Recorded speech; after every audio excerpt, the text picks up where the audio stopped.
Wentz steps up. Here comes the rush. He is going deep, and it is caught. And in for a touchdown, Deshaun Jackson. Give the people what they want. Hey everyone, and welcome to the Eagle Eye Podcast presented by Nissan with Reuben Frank. I'm Dave Zangaro. Reuben, we have a lot to get to today. We're going to look at Howie Roseman. We've talked so much about Doug Peterson. I don't want to neglect Howie Roseman's culpability in this whole mess because he deserves a lot of the blame. We're going to take a look at the Eagles' defense. We're going to have Ray Didinger on in a little bit to talk about some of these problems with the team and look ahead a little bit to Green Bay. Also, Miles Sanders has had quite a weird season. We'll kind of explore that. And then the last thing, I wrote something about the 5 reasons for fans to keep watching on Sundays. We'll go through that too because it seems like there's no reason to watch. At what point when you're writing that did you say, like, I'm out of things to write and I'm at, like, number 2? No, I wrote it for myself a little bit. Like, why do I have to keep watching this? But there are reasons, and I think there are legitimate reasons to watch. So we'll get to those later. But I think we should start with Howie because, you know, we talk about the big changes that might need to happen. And we've mentioned Howie before. But it's so much easier to talk about the head coach. And I think some of that is because it's easier to fire head coaches. And because Doug's obviously way more visible during the season, but I don't think we're disillusioned at all that, you know, Howie deserves a lot of this blame. This team is not very good from a talent standpoint. I mean, the Lindbergh baby is more visible than Howie these days. You don't get very many Lindbergh baby references in 2020. Well, you know, the trial was in Flemington, right across the river in Hunterdon County. So, but anyway, I think it all starts with Howie. And I do think Doug's had a terrible year. I think Carson's had a terrible year. You know, you're allowed to have more than one thing, and they're all connected. They all contribute to the other ones. But Howie, the bottom line is Howie's done a bad job of stockpiling talent on this team, and it's showing. And, you know, I think there's some good players. Derek Barnett's a good player. He's not a bad player. But when you pick 14, you got to do better than a good player. And he had a great game the other day, but, you know, now we won't see him for 2 weeks, and they'll have another good – you need a guy who's going to be a star when you pick Derek Barnett's a success story when you look at the last 4 or 5 years. Compared to some of them. And obviously – And we talked about this a few weeks ago. Every GM misses, and every GM misses, you know, has huge swings and misses and whiffs on guys. But you got to hit on some guys too, and you have to have a good balance. You're going to miss on 30 or 40% of your guys. You've got to hit home runs if you're going to strike out, you know, that many times. He's striking out, but when he doesn't strike out, he's popping up to second base. He's not hitting doubles in the gap or 3-run homers. I mean, Pro Bowls aren't the ideal way to measure elite players, but it's a good way. And he's drafted one Pro Bowler in the last, you know, since he was reinstated, and that was Carson, who was the second pick of the draft. And before that, you got to go back to, you know, 2013 with Ertz and Lane. The last defensive Pro Bowler he drafted was Fletcher Cox, who was the 12th pick in the 2012 draft. That was 8 years ago. I mean, he's been GM. Well, he's had 2 stints from 2010 to 2014 and then 16 to 20. And obviously, it's too early to make any judgments about this year's draft, but he's had a lot of picks. He's drafted one Pro Bowl defensive player, and he was the 12th pick, and that's the guy that Andy Reid really wanted. So, you know, I mean, Howie gets credit for it, but that was, you know, 2012, Andy had a lot of personnel power, and that was a guy he really liked. And the last few drafts, I mean, the misses have been ominous. You know, we made so much about J-Jaw, and, you know, we don't jury's out on Dillard, but I have no reason to think he's going to be a star left tackle in this league. Maybe he'll be a functional starter, maybe. They're just, you know, Miles and Goddard are really the couple second round picks who are maybe, I think Goddard's a pretty good player. I think that's kind of, and I think Miles has an opportunity to be, but they're not Pro Bowlers, not yet. And they're not elite players. You wouldn't say they're in the 5 best at their position. And that's what Howie just hasn't been able to provide this team with, is the top end guys, elite star power. And you need those guys to win. Yeah, and this is a topic that I think is tough to figure out because no one really knows, and it's kind of why it's a little disingenuous to, and we do it because it is fun, and not fun, but it's like an oddly fun thing to do. It's like look at the players they could have had because you just don't know. Oh, it's fun. How it kind of is, but like you don't know how much success DK Metcalf would have here. You would imagine he would have success because he's a physical freak, but he'd probably be hurt right now if he was on this team. Because of that, it's like I think it's a fair question in a way to say, is it that Howie's not giving them good players, or is it that this coaching staff isn't developing talent? And there's no real way to know because you can't possibly double check it. I think there is a way to know. When you see players who don't have success here, young players who go somewhere else and do well, then it's kind of damning on the coaching staff. You don't really see that here. Sidney Jones is playing and he's functioning. He's been able to stay healthy. It's not like he's having a Pro Bowl season. People make a big deal about Nelly, but he's having the same kind of year he had. And that was a chip. That was a chip pick, so that doesn't really qualify. But there aren't. I mean, who's the last player to leave here and really, do significantly better somewhere else? I don't see those guys. I see guys who the Eagles give up on them and they bounce around for a couple of years and, they maybe have a little bit of success, but I don't really see the guys leaving here and establishing themselves as upper level elite players with another team. Yeah, I guess there aren't many. You're right. That's a good point. In fact, I mean, you can even look at it the other way. Like Big V has kind of been a waste of money in Detroit. I'm just looking through the list here. There aren't many guys who have really gone on to have a ton of success. Another part with Howie, I kind of break up his time as GM into like 3 categories. You have 2010 to 2012 where he's the GM, but Andy is still pretty much in charge, right? Then you have from 12 to 14 where it's really Howie. Then you skip a year, and now you have 16 to 20 where it's, again, really Howie. When Jeff Lurie evaluates everything at the end of this year and he starts his evaluation on Howie, what do you think he looks at? Because he put Howie back in charge in 2016. So does he look at 2016 to now, or does he take into account the entire body of work? Because I think in many ways Howie's different now than he was in 2010. That was a decade ago. Yeah, that's a great question. And when you talk about those 3 eras of Howie Roseman, the first one, that's where, that 2010 to 2012 is where BG, Fletcher, Kelsey came from, and who were really this team's success stories over the last decade as far as long haul, all-time great players and really the nucleus of the Super Bowl team. And those were Andy Reid picks. But I don't know. Jeffrey surprised us when he came out that day and said, he looked at everybody's reports and Howie was the one guy whose reports were, the most accurate and was, recommending the best players. And, but that was a while ago. And I think Howie made some really shrewd decisions that helped build that 2017 team. But, things move quickly in the NFL. 2017 is ancient history. And,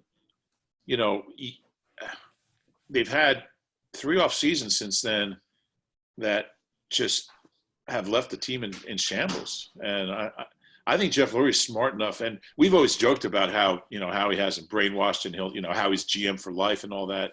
But Jeffrey has to look at this and understand that Howie's not done a good job lately. Not just drafting, but free agents, cap management, you name it. It's been a tough few years for him. And it started with that 2017 draft. I mean, it started really, before they won the Super Bowl. And I'll tell you what, the way he built the Super Bowl team wasn't even like that. Usually doesn't work, That was perhaps the flukiest thing about that Super Bowl. was that he just found all these pieces from elsewhere. Like, and really since that 2017 season, how many of those short-term, I mean, how many free agents at all have worked out? Yeah, none. I mean, you look at that season, he went out and got Patrick Robinson and Chris Long Corey and Graham. LeGarrette Blount, like all these guys who were like not huge free agent pickups in terms of money. Like he got these kind of, for lack of a better word, Band-Aid type players, and really they covered up the inadequacies we've seen from Howie in the draft. He found all these guys, and it was just amazing that all of them worked. And since then, man, it's been brutal. I mean, the Zach Browns and the Andrew Sandejos and it's LJ Fort didn't work here. Like there's so many of these players that they've brought in and they just haven't worked. And we'll see about Javon Hargrave. He has 2 years left. Malik Jackson got hurt. Not really his fault, but he hasn't been great. I mean, there's just not a ton of those types of moves. Nicole Roby-Coleman hasn't worked. Like all these moves, one after another, haven't worked out. And it's just the polar opposite of 2017. So when you look at that 2017 season, it was a masterful job, but he kind of did it out of necessity. And now it's starting to look like it was partially luck that it all worked out. Yeah, it's an interesting question. Was it luck? Was it fortune? Was it just, the odds that LeGarrette Blount would come in at that point in his career and play the way he did, that you could trade for Jay Ajayi, whose knees miraculously held up for like the last 8 good games of his career. And there were so many guys like that who had, played that year in 2017 and were big parts of a Super Bowl, and none of them has done anything since then. I mean, nobody left here after the Super Bowl and went somewhere else and had success, other than maybe Jordan Hicks. Might be the only one.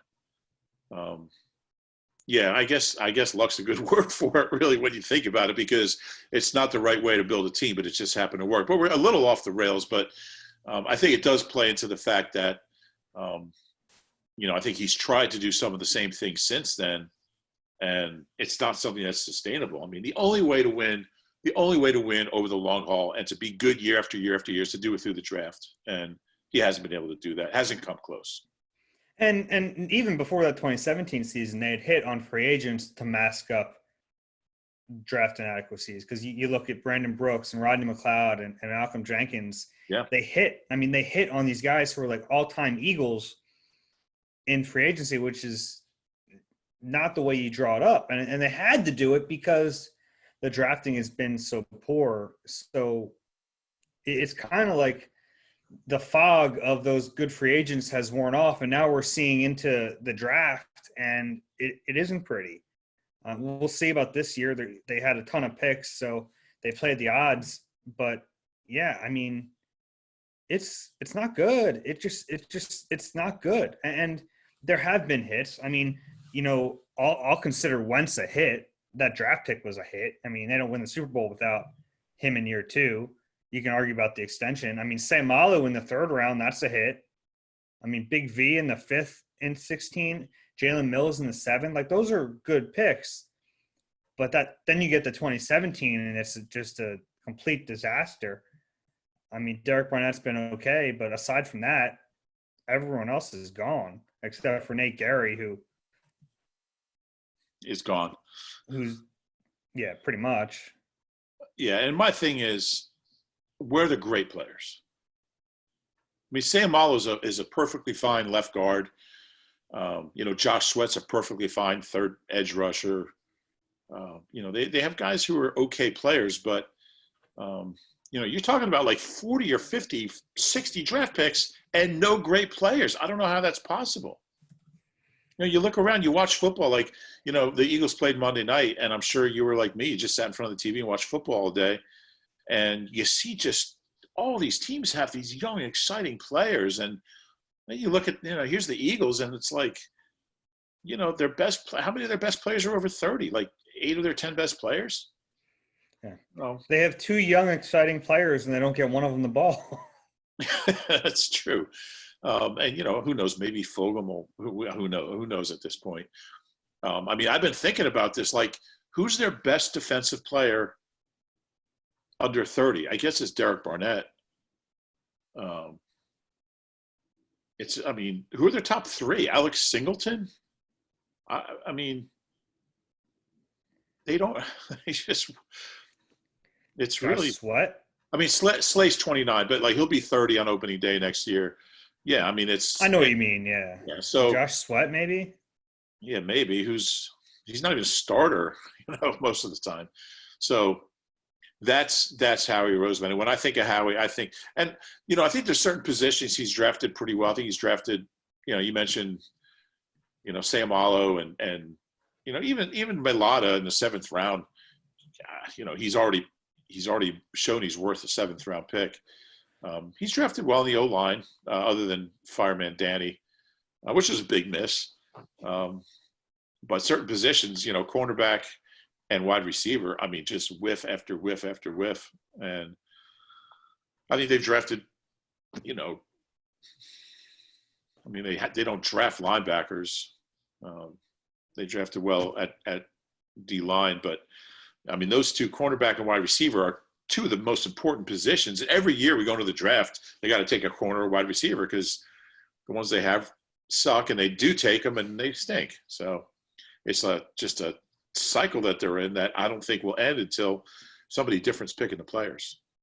It's just so strange that they have these weird blind spots at certain positions and they just can't. And it's not even like they're Howie blind spots. They're like organizational blind spots, and it doesn't make any sense. There really isn't logic to it.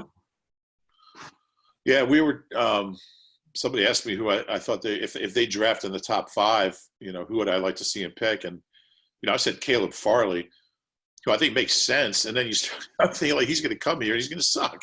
Like, he just, who knows? Because, who's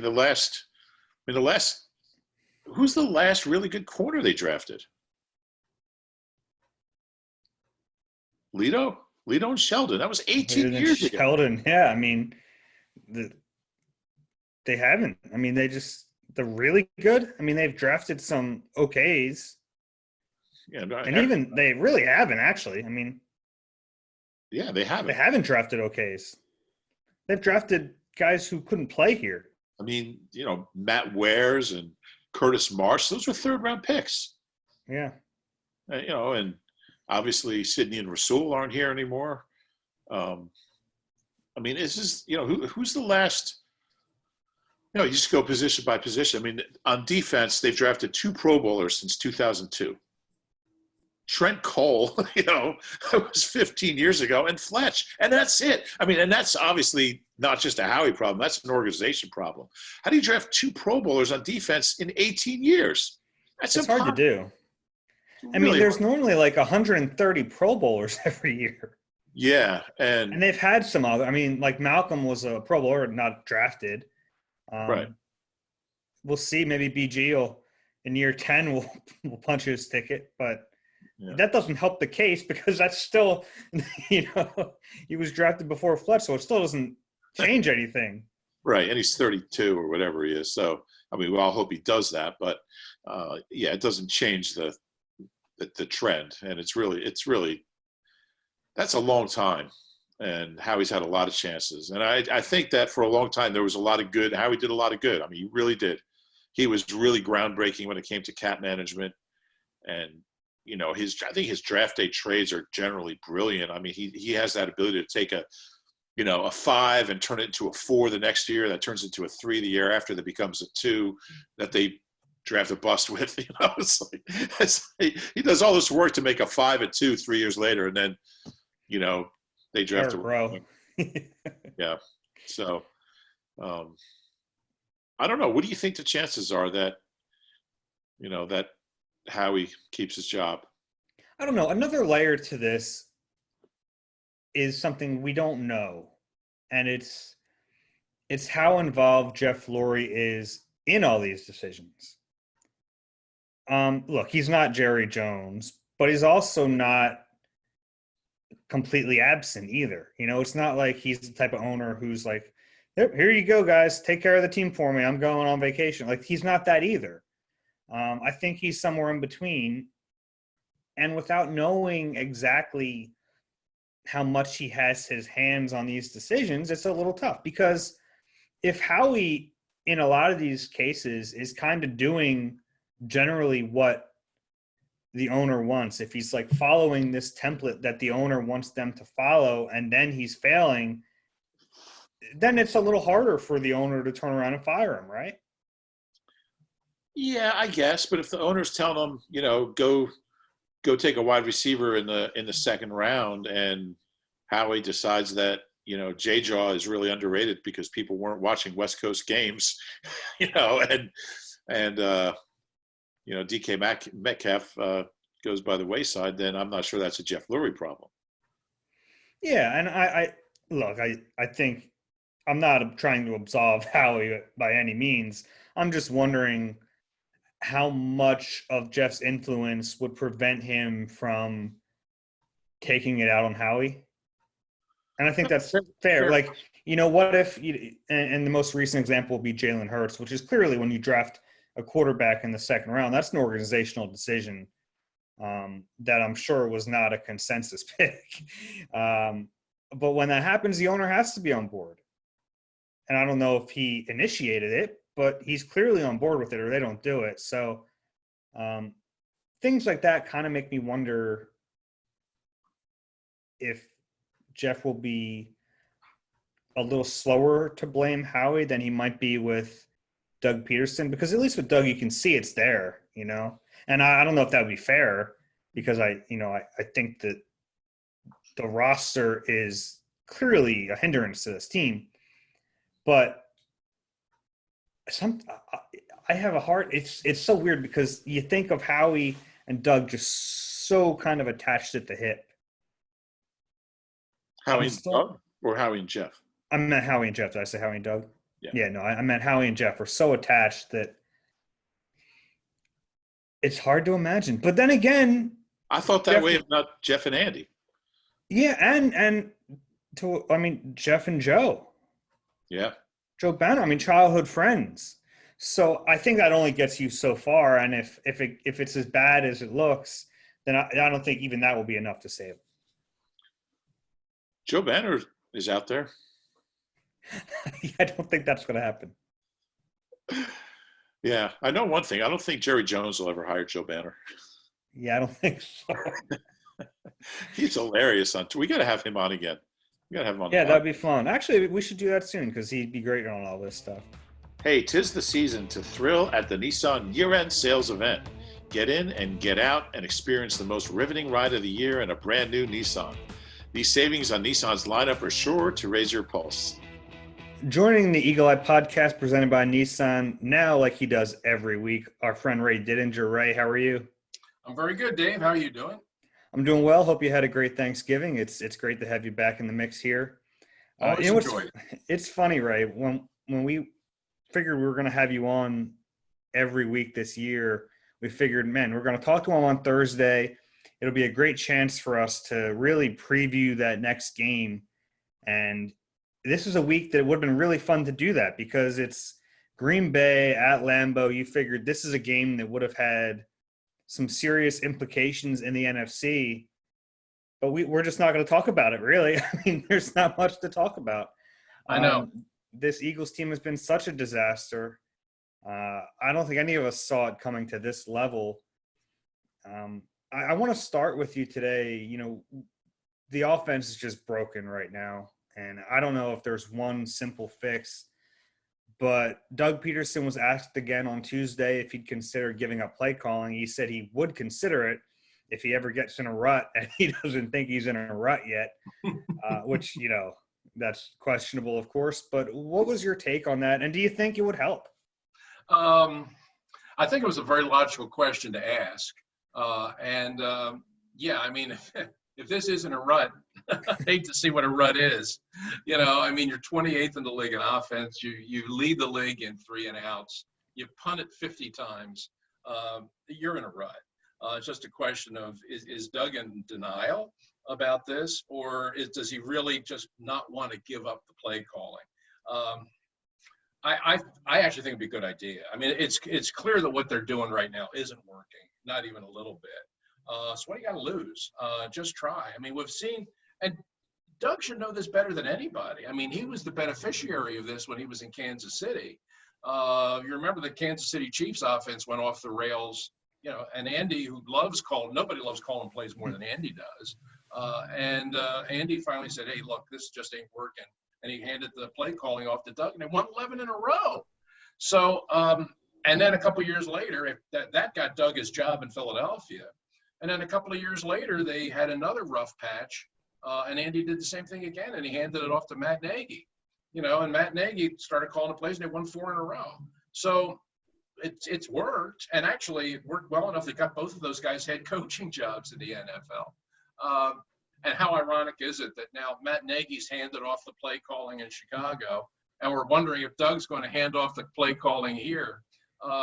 But the fact is that Doug has seen this done before, and he's seen it work. So, yeah, I really think it would be a good idea. I mean, I've thought it for a couple of weeks, and I really, really thought it coming off the Monday night game against Seattle. I mean, watching the game in real time and then looking at it again, I mean, the offense was there was no imagination. There was no creativity. The offense was just flat and stale, and I think just why not? Why not just try something different? And I think it's a relatively easy thing to do, but just let one of the other assistant coaches call the plays. And then the question becomes, okay, who does he hand it off to? And I'd like to start with Deuce. I mean, just pretend it's 1999 and you're the quarterback and you're handing off to Deuce Staley. Just give him a chance. I mean, he's the assistant head coach. I know this much, Dave. I know this much, that if Deuce Staley's calling the plays on Sunday, Miles Sanders will get more than 6 carries. I would love to see Deuce call the plays, and every time he calls a run, just stare at Doug as he calls in the play. I mean, yeah, Deuce or even Rich Scangarello or even Marty. I mean, just something fresh, because it's gotten so stale. Doug doesn't really seem to have a sense of what the team needs, what the quarterback needs. And I guess it's for him, it's kind of a pride thing that, this is what he kind of views his role as. But he doesn't have to be. I mean, he can be an effective head coach without calling plays. I don't think he gets that. No, I think that I actually think sometimes it's beneficial. I mean, I think back to the 2000 season in New York. Jim Fossil was kind of the same kind of guy. He was a head coach, but he was really an offensive coordinator. And he called the plays. And like all of these guys, they love calling the plays. That's the most fun part of their job, really. But the Giants' offense was kind of in a lull, and Kerry Collins wasn't playing really well. And Fossil handed the play calling off to his offensive coordinator named Sean Payton. And Sean Payton started calling the plays. Next thing you know, the Giants turn their whole season around and make a great run over the second half and, beat Minnesota 41-0 in the championship game and go to the Super Bowl. And that sort of creates Sean Payton as a head coach who goes on to New Orleans and wins a Super Bowl there. So if as the head coach you have any trust at all in your assistants, and you think that they're capable of doing it, and I would assume that Doug certainly believes that Deuce is capable of doing it. I think Deuce is capable of being a head coach in this league myself anyway.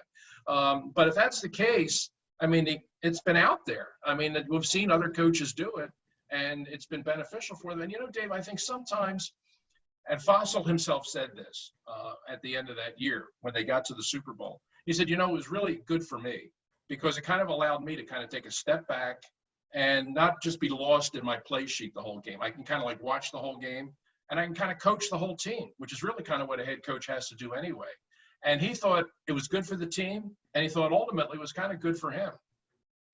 Yeah, I just don't have any faith that Doug's going to pull that trigger. He's been nor do I. Yeah, I mean, he's been so resistant with that. And look, I don't think that's the reason his job might end up being in jeopardy. I think overall you can kind of make that case. And it's a weird season because I never thought we'd be sitting here talking about job security at the highest levels of this organization. But I think it's fair to at least wonder. Doug got his first questions about job security this week. If you're Jeffrey Lurie and you're watching this team, what do you think is the most frustrating part about it? Who are you the most mad at? Well, I've no doubt that Jeff is really upset. Now, and much was made about the fact that he didn't go to Cleveland. I mean, I don't know. I mean, I don't know what his real rationale was. That we're all kind of guessing. But there's no doubt he's upset. And he should be. I mean, this team is, I mean, you look at where they are right now. This isn't a case of a good team that's playing badly. I actually think it's now a bad team. I think it's kind of crossed over that line now. It's not like, gee, they're having a tough year. No, I think this is kind of what they are right now. So you're not looking at a quick fix. I mean, you're looking at a large scale rebuild, I think, in a lot of ways. And I think Jeffries views these things in a pretty clear-eyed kind of way. He's certainly there every day. He's very involved, unlike some owners that are kind of living somewhere else and they're not that involved on a daily basis. I think Jeff is. So he's aware of what's going on and he's seeing what's going on. And the only conclusion you can draw is that this just isn't a very good roster right now, And so I think the people that he's looking at and with the most critical eye, or should be at least, are the people that built this roster, which is your personnel department, your scouting department, and largely Howie, I think. I'm still of the opinion, and maybe it's becoming a minority opinion, but I'm still of the opinion, I think Doug is okay. I don't feel that way about some of the other people in the organization. I don't feel that way about the coaching staff as a whole. Don't even feel that way about Howie. But I just think that the relationship between Jeff and Doug is pretty solid on a personal level. And I think that Jeff looks at what Doug accomplished in 2017, which was tremendous. Like one of the great coaching jobs ever, I think. And I think that Jeff's going to look at 2020 as the year that it's been, crazy and painful and screwed up in so many ways. And he's just going to say, you know what? I can't fire Doug Peterson on the basis of anything that happened in the year 2020. I got to give him at least one more year to try and get this thing straightened out. I would be very surprised. Now, if they lose the next 5 games and they aren't even competitive, then maybe that's a different story. But sitting here right now, I expect Doug Peterson will be back next year. I think Jeffrey's going to give, I don't want to say a mulligan, but I think Jeff's going to look at this as an aberrational kind of year. And he's going to tell Doug, you got next year to kind of get this thing straightened out. That's just my guess.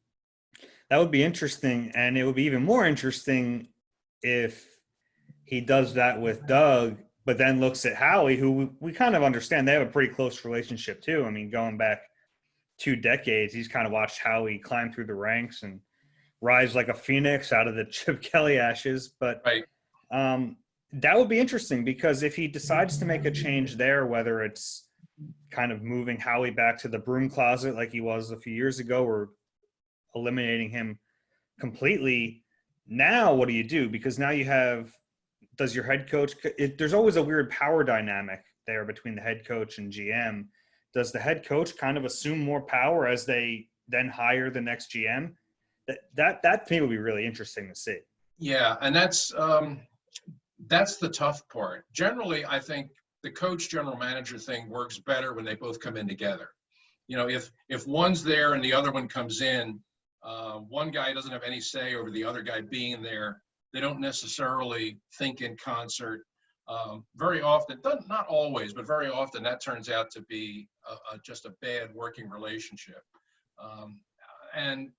But I kind of think that's where we're headed with this one.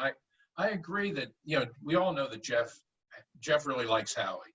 I mean, if he didn't really like Howie, I mean, he would have let Chip Kelly just shove Howie out the door with a bus ticket in his hand and send him on his way. I mean, the reason that Howie survived in any fashion was because Jeff wanted him there. So what I would kind of see happening is that Jeff would probably try and do something along the lines of not quite the way Chip did it, but just say to Howie, I think we're going to have to rearrange or rethink our personnel department. And we still want you to be part of our team. We still want you to be here, but we're going to bring in some other people to kind of run run the scouting, run the draft. And the question then becomes, is Howie okay with that? Or is Howie, we all know that Howie really loves the football part of this. The business side of it is what got him in the door. But he always wanted to be the GM. He always wanted to be the guy at the combine. He always wanted to be the guy in the war room. And he's got that now. If Jeff says you can continue working here, but you're going to have to go back to doing what you did before, is Howie okay with that? Or does Howie just say, you know what, no, I'd rather go somewhere else and do the other thing. I'd rather go, if that's going to be all I'm going to be here, I'd rather have a chance to go somewhere else and continue to work in personnel, if indeed that opportunity presented itself. But we're looking down the road in an off season where there's going to be an awful lot of this kind of discussion and an awful lot of questions being asked, and they should. Yeah, and I look back at when they hired Joe Douglas, it wasn't to that level of saying, hey, Howie, you're basically the financial guy and Joe's the football guy, but a little bit, because, when Jeffrey reinstated Howie to power, it came with the stipulation that we have to find this top personnel guy. They identified Joe Douglas eventually, and you can kind of pick apart what he did here and now what he's doing in New York. But that was their plan, was to kind of pair Howie with a guy who would have strengths where his weaknesses were and vice versa. Right. And they didn't really have it for very long. And now I guess they're trying to do that with Andy Weidel, but I kind of question how much power he has in the building. And I wonder if a dynamic like that could work if they brought in a strong football guy. I don't know if Howie would be up for that right now. You're right. Like he loves the football side of this thing. Right. Yeah, that's what he always wanted to be. I mean, when he talks about his path to the NFL, it was about how much he loved football and how much he loved the game and how much he, was a draft guy and how much he loved the personnel part of it. And he wanted to get to the NFL, and he didn't want to come to the NFL and crunch numbers all the time. He wanted to come to the NFL and, have a stopwatch at the combine looking for wide receivers.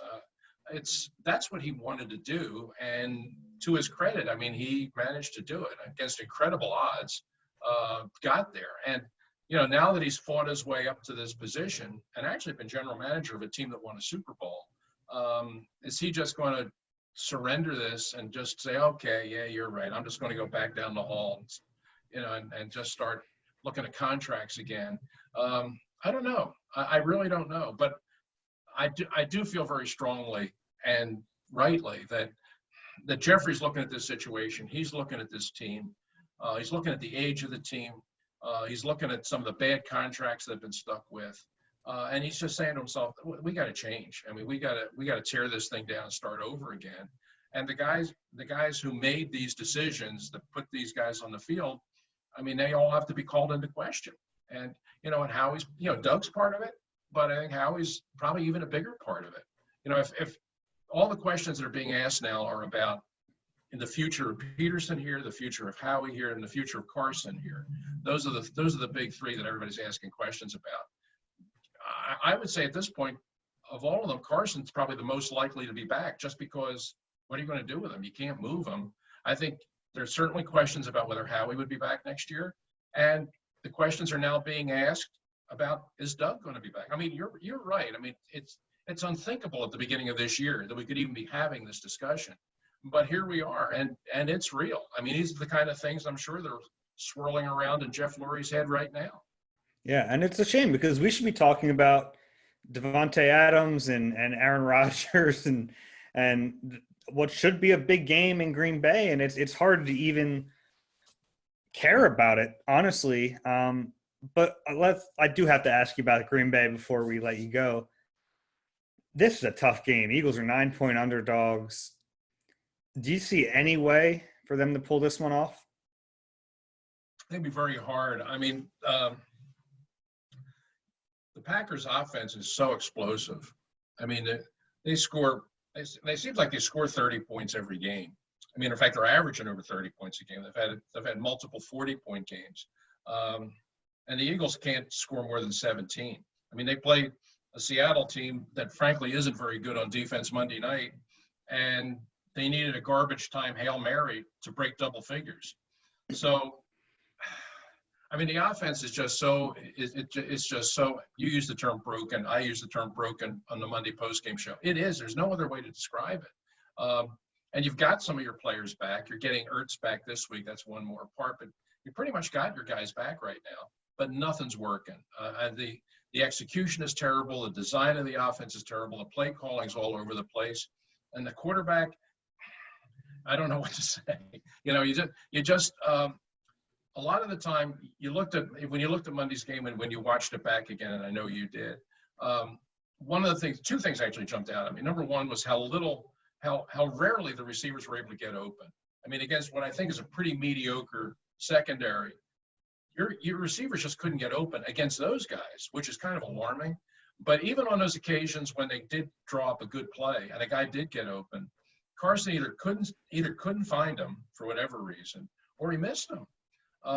So right now you've got an offense where it seems like nothing's going on, and they totally got away from the running game.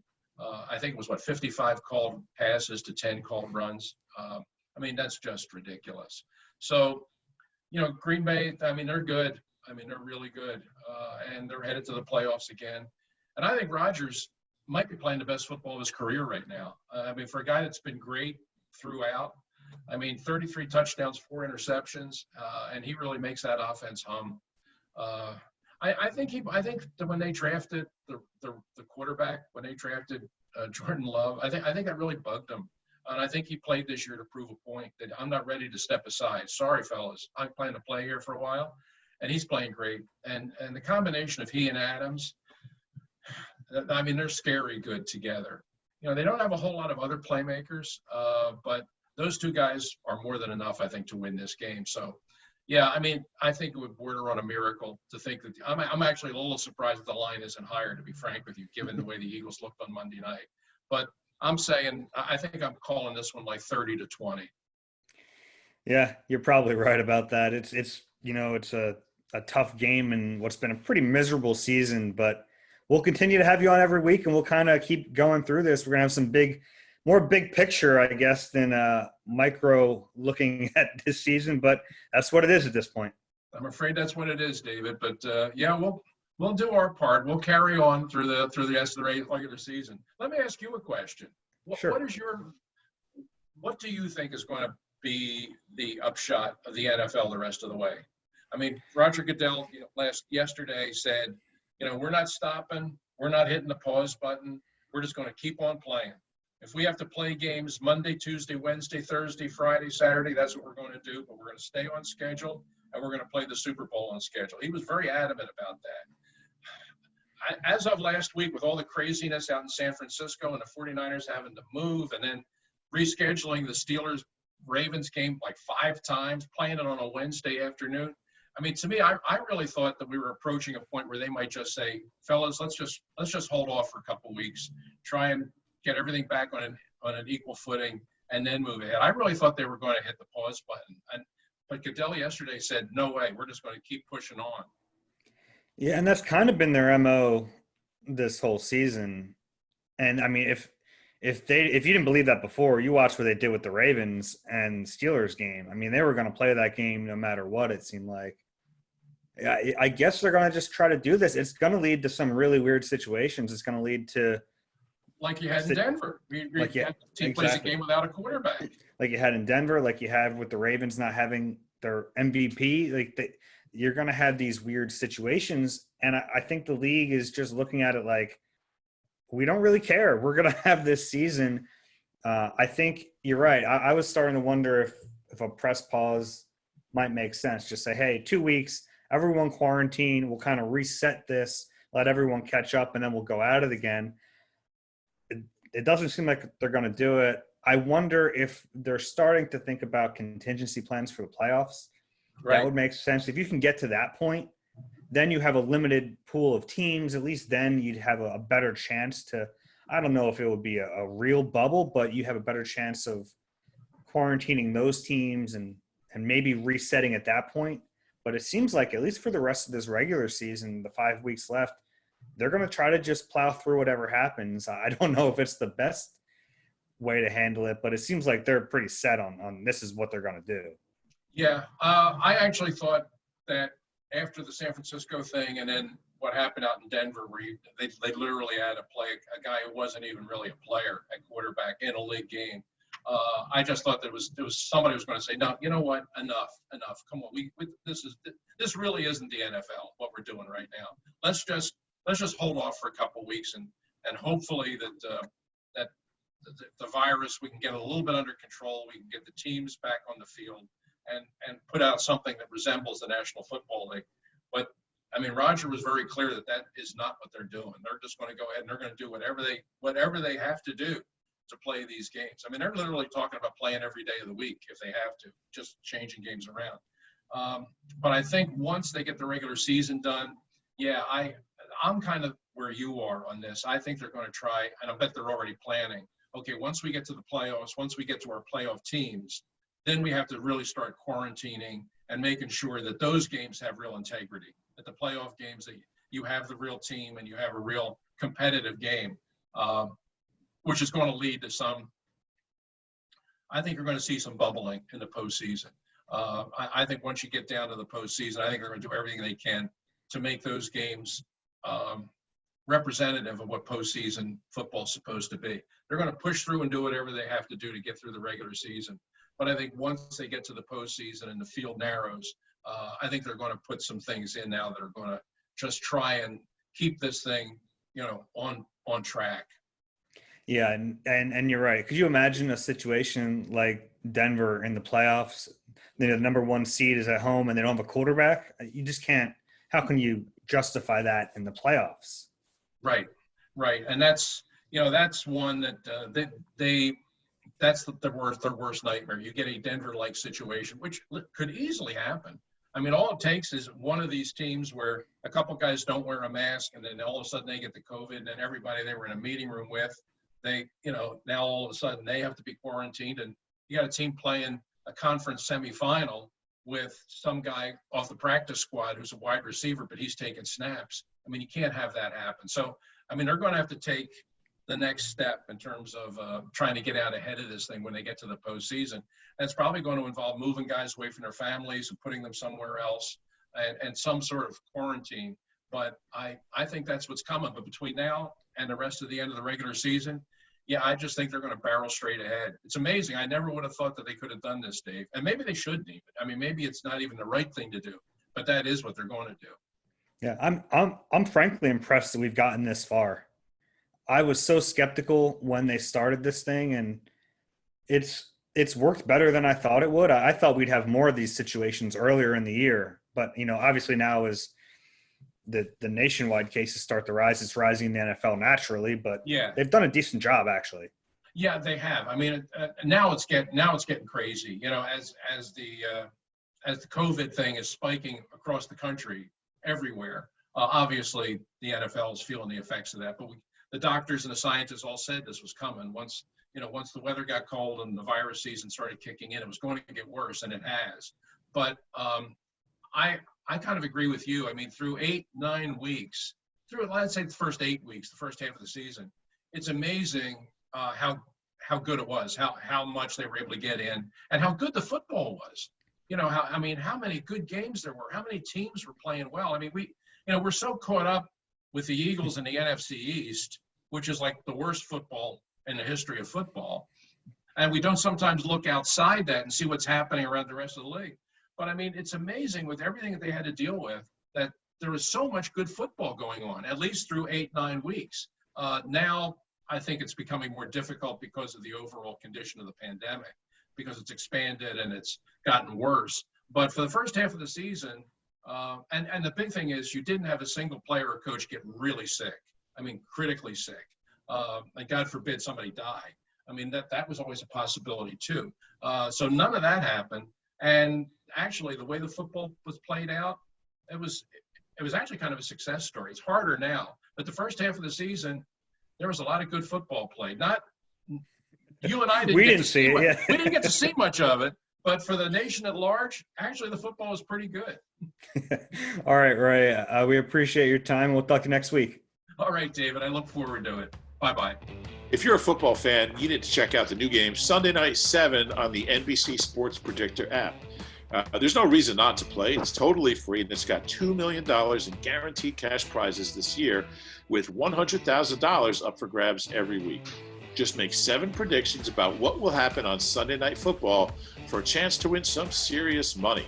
Download the NBC Sports Predictor app or head to NBCSports.com/predictor to make your Sunday night 7 picks. Rube, so the Eagles' offense is broken, as I just talked about with Ray a little bit ago. Clearly, the biggest problem, if we're going to play the blame game, we put a lot of it on the offense. What have you seen from the defense, especially recently? Yeah, I think they're actually playing pretty well, and especially these last 5 games.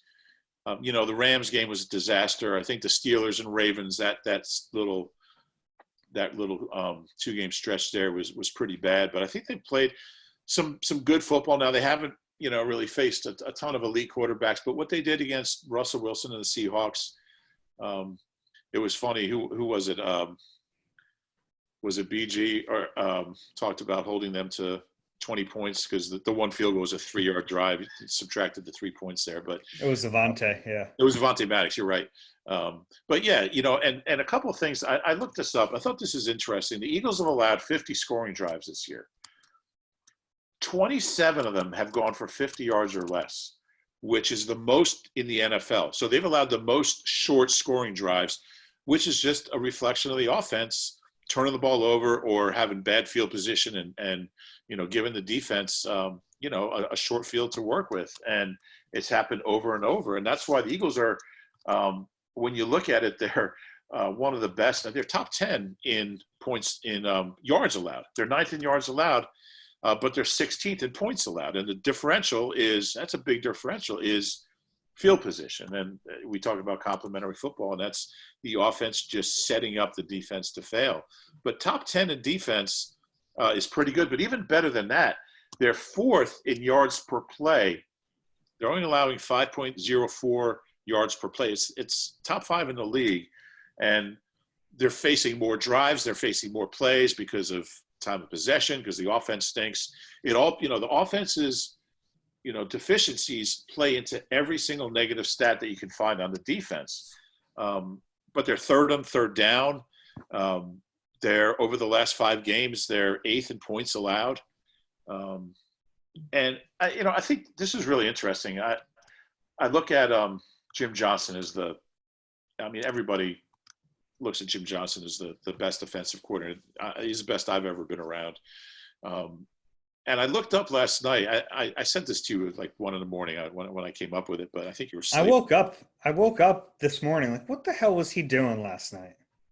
Sometimes I just get caught up in this stuff. So Jim Johnson was defensive coordinator from 99 to 2008.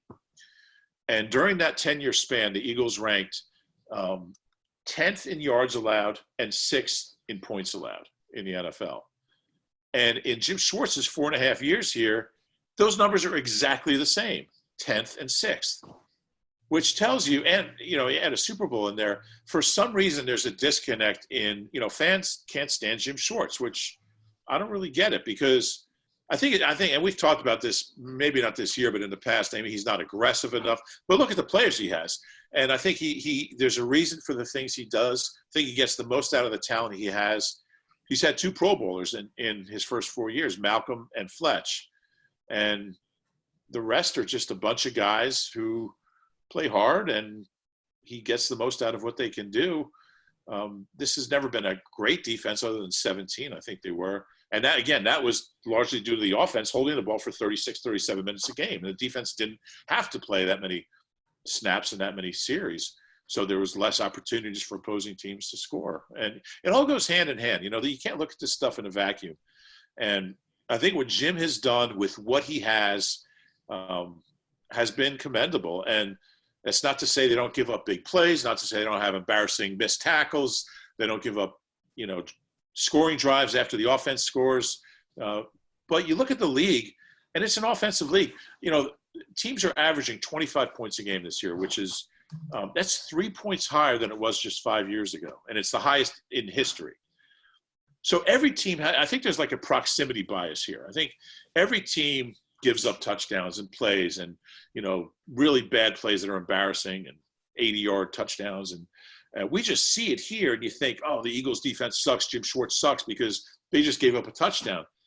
Teams are giving up 25 points a game, and the Eagles are giving up, 22. So they're better than average in points. They're way better than average in yards. They're top 10 in pass defense, top 10 in overall defense. And rushing yards, they're 21st, but in rushing yards per play, they're 9th. The teams are just running the ball so much on them. So I think they're underrated. I think Jim Schwartz is underrated, and I think he's misunderstood.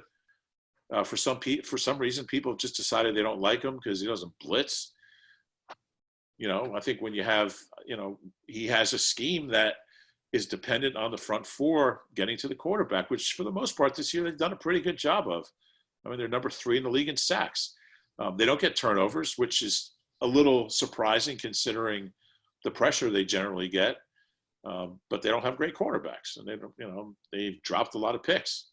So is it a perfect defense? By no means, but I think they're better than people give them credit for.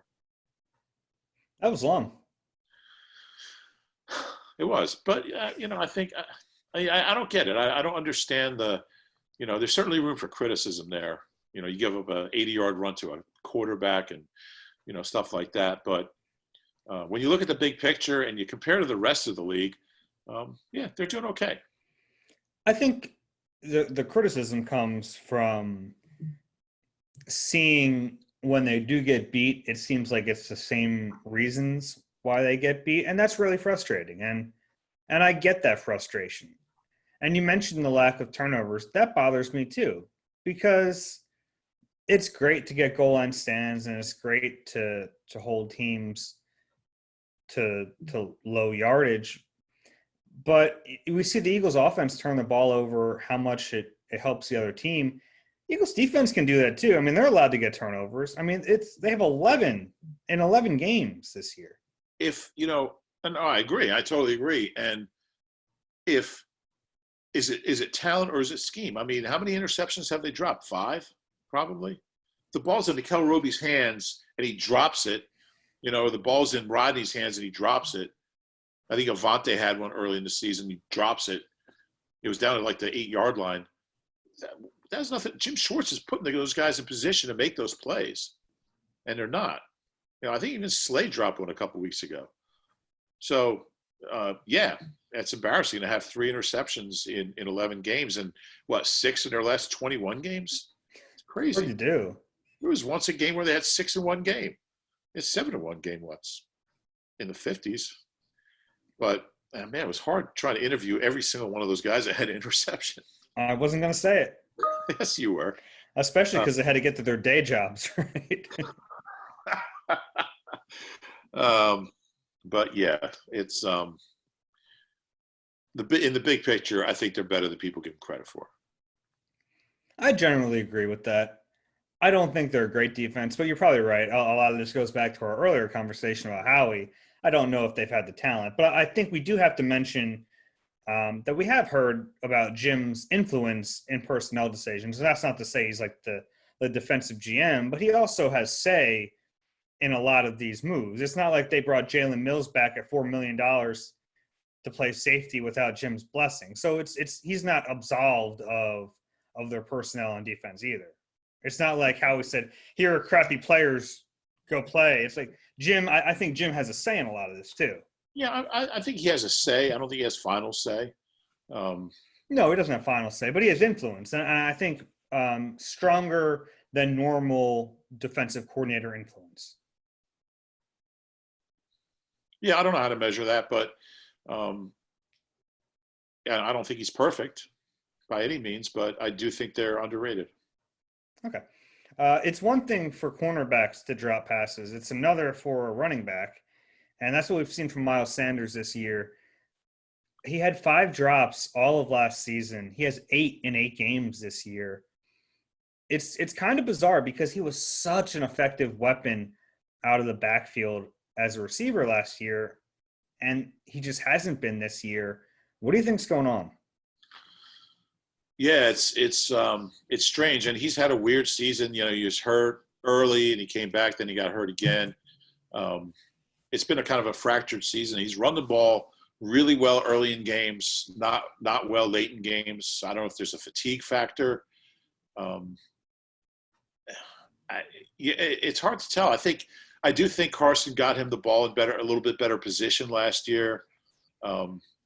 Generally, some of these drops, like they're balls he should have, but they are like at his knees or a little off the mark. Yeah, when you look at the passes he caught last year, they were in the breadbasket, and he caught them and ran. A ball at your feet or at your knees, if you're a wide receiver, you expect him to catch that ball. Running back, and Miles didn't catch passes at Penn State at all, really. So he doesn't have a lot of experience for it. So, it's got to be pretty much a perfect throw. Yeah, we've seen that. There's still drops. There's still balls he needs to catch. But I don't think he's a natural receiver. I think last year was, Carson was just really locked into him, and he got him the ball in places, on the numbers, right? Where he could catch and run. And he had great anticipation for where Miles was going to be. But Miles has got to catch those. I think, does Boston Scott have a drop this year? I don't think he does. I think Boston has more catches than Miles. Yeah. I don't know. I think Boston this year has become a better receiving threat than Miles Sanders, which is crazy because, you think of Miles as being he caught 50 balls last year. Yeah. I mean, Boston was a good receiver last year too. He had fewer chances, obviously. Right. But, I think they kind of wanted Miles to be the guy this year. And, we did our predictions. I think I said he was going to run for 1,000 and catch, like 60 balls. He's going to barely have over 60 receiving yards at the way he's going. Yeah, it's Boston Scott has 21 catches, 180 yards. Miles has 19 for 123. Yeah, so Boston's having a better receiving year, and he's probably got. I don't know if you have targets. And the touchdown. Yeah, that was a great touchdown. Mm-hmm. Miles, this is the interesting part though. Miles has been targeted 38 times. Boston Scott 27. Yeah. So Boston's caught 21 of 27 targets. Miles is at 19 of 38, which there's 8 drops in there, and there's also missed throws from Wentz. Yeah, it's interesting. I think Boston, he's just a natural receiver. He's got great hands. He catches the ball on the run. He's already on the move. When you watch Miles, he's just a little more mechanical, I think, where he's got to, if it's not a perfect throw, he's got to kind of work to get it and to kind of, get ahead of steam going. I still think he's a weapon. It's something he's really going to have to work on because, you can't get to the point where when Miles is in the game, he's going to run the ball. He's just, that's the whole beauty of having a running back that can catch the ball, which is something that they hadn't had in so long. I mean, their whole recent, running backs, they just didn't do that, so. They need him to be that. I mean, if he's going to be a Pro Bowl type player, they need that aspect of his game because I don't think it's enough for him to be just a runner, especially if Doug's still here and he doesn't run the ball. you need the running back to be able to catch the ball out of the backfield. You're right. He's got to figure out ways to get better, and it's not all on him. I think Carson has some culpability there too, but I mean, he's got to be better. He just has to be better. Yeah, agreed. All right, the last thing here, I wrote this 5 reasons to keep watching on Sundays because, I'm getting a lot of the who cares stuff from fans, and I get it because it's been miserable. And you're looking at the schedule thinking, am I really going to waste 5 more Sundays watching this team? So I'm just going to go through these reasons, and you tell me if you think it's a valid reason for fans to keep watching, okay? I'll start with no. Can Carson Wentz turn it around? Because whether you like him or not, whether you want him to get benched or not, he's going to be the quarterback here next year. And it would be nice to see him at least figure it out in one of these games. Yeah, there's definitely something compelling about watching a guy struggling at that level try to right himself. And it's almost like you don't want to look at times. It's hard, It's like the whole Steve Blass thing or, the Mackie Sasser trying to get the ball back to the pitcher. It's like you don't want to watch, but you do. Yeah. So, I think that's – and, I mean, there's so much riding on it. Like, even if he – like, these last 5 games, even if he plays average, you'd be like, if it wasn't for the interception Monday night, he would have had an average game, and it wasn't even all his fault. But, you just want to see him try to string together something positive to build on going into the offseason. Yeah. And the next part of that is Doug Peterson. Can he figure this out? I mean, there's a lot riding on these last 5 games for Doug. Can he get the offense rolling? And it's about the time of year where we have to watch effort. I mean, it's about the time of year where we have to make sure that his message, we've talked about it a bunch, his message, is it getting through still? Are guys still playing hard? And every year up until now, when they've been in a bad situation, guys have played with effort. This is a little different. I mean, this feels different this year. Does he still have that buy-in? If he does, it could save his job. Yeah, you're right. And so far, I mean, they play hard. I don't think that's really been the problem. They're just not very good. But yeah, and I mean, the thing I look for from Doug is to try to, because I think Doug's play calling's been terrible this year, consistently, routinely terrible. Can he improve on that? Can he make smarter in-game decisions? I don't see it, just suddenly happening overnight at this point, but something to keep an eye on. And I think the corollary to that is, he left the door slightly ajar on Tuesday morning when we talked to him. Does he at some point give play calling duties to someone else? Yeah, at least situationally, I think that would make sense. The next one is I want to see some young players. I know that this team is frustrating because they're playing Alshon Jeffrey and Jason Peters, but some young players are playing. I mean, Jordan Mailata at left tackle has 5 games left. It looks like Jack Driscoll, they're preparing him to play right tackle. I mean, Kayvon Wallace might get some more snaps now that Will Parks is gone. Jalen Reagor is going to get 5 more games. Travis Fulgham is going to get 5 more games. These are players that we think have some talent, but I want to see it. And at least it's a chance to watch these guys play and try to build on their success from earlier. Yeah, and I think for me, that's the number one reason to watch. It's why I'm like one of the only people in the world that likes preseason games. I think you're in that same boat because I like seeing the young guys play, and I like trying to, see who's getting better and who's not. For me, Rager's at the top of that list. I really want to see these last 5 games for him, but that goes for all the young guys. I think it's especially big for Reagor. I just think first-round pick. He hasn't been. It's funny how all of a sudden there's only 5 games left. It's we're getting down there, but I think it's not an easy position to be in when Justin Jefferson is doing what he's doing, and through no fault of Jalen Reagor. He's been banged up. I don't think he's been awful this year.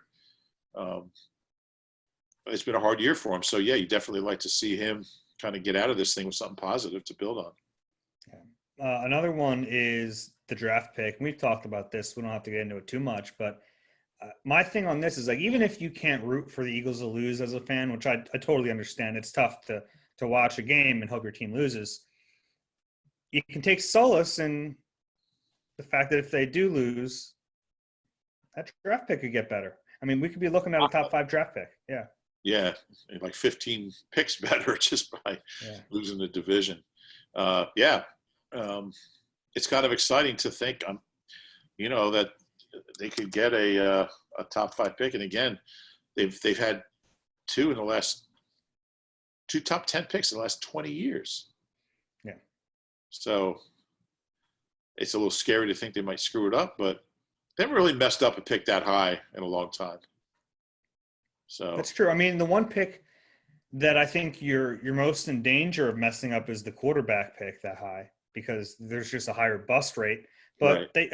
I think they hit there. They don't win a Super Bowl without that pick. So yeah, and I think if they take Trevor Lawrence, I think they'll be okay. I don't think that's going to happen. And the last one is a little bit of a tougher sell because sentimentality doesn't really have a place right now. People are pissed off, and I get it. But this is going to be the last chance to see some all-time great players playing for the Eagles. And I know that's tough now to really appreciate that. But, I mean, guys like Zach Ertz and Jason Peters, as much as we don't want to see him out there, and Alshon Jeffrey, as much as we don't want to see him out there, probably the last time we see a lot of these guys. Yeah, I know it's going to be emotional for me when I see Alshon Jeffrey take his last disinterested step on the field. I don't think a guy's ever tarnished his legacy in a city as quickly as Alshon, but I mean, we're talking like these are big time pieces of this organization. Yeah, and Deshaun, I don't know if we'll see him again. I forgot about Deshaun. I know. I mean, we don't even think so. Doug about him. I wouldn't think so, and it's a shame. I mean, but he's one of the top. And maybe even Kelsey. I didn't mention Kelsey. Yeah. We don't know. This could be our last 5 games with Jason Kelsey as an Eagle. I mean, I think Deshaun is. Yeah, you're right, and that's a terrifying thought. But I mean, if you ranked all the Eagles receivers in history, Deshaun's like a top 5 receiver. You'd probably go. I would go Quick, Carmichael, McDonald, T.O. Deshaun might be 5th. I don't know. We did that over the summer. We did our top 5. But he'd be up there. And seeing his career or his Eagles career, I would think his career. Can't imagine anyone's going to sign him at this point. But to see his career most likely end in this kind of anonymity and ignominy. Yeah, it's kind of weird. It's a shame. But yeah, you're right. I mean, all these guys are, you look at our team of the decade. I mean, Deshaun and JP and Kelsey and, these are, and Alshon certainly had a lot to do with the 2017 team. So it's going to be a very different looking team next year. It better be. I know that. Yeah, it needs to be. A lot of that's out of necessity. All right. That's all we have for today. If you enjoy the Eagle Eye podcast, do us a favor. Please rate and subscribe wherever you get your podcasts. Rube, it's been really cool. One quick thing I wanted to mention, Spotify does their year in review thing for Spotify users. And I've had a bunch of people send me that we were their top podcast for the year. So we appreciate that. Keep sending us those. I love seeing that. And we're number 1 in the Cayman Islands. We did it. We're number 1 in the Cayman. So if you're in the Cayman Islands, thank you. We appreciate you. That other Eagles podcast. All right, for Rube, I'm Dave. Thank you to Ray Didinger for joining us. This has been Eagle Eye presented by Nissan. We'll talk to you soon.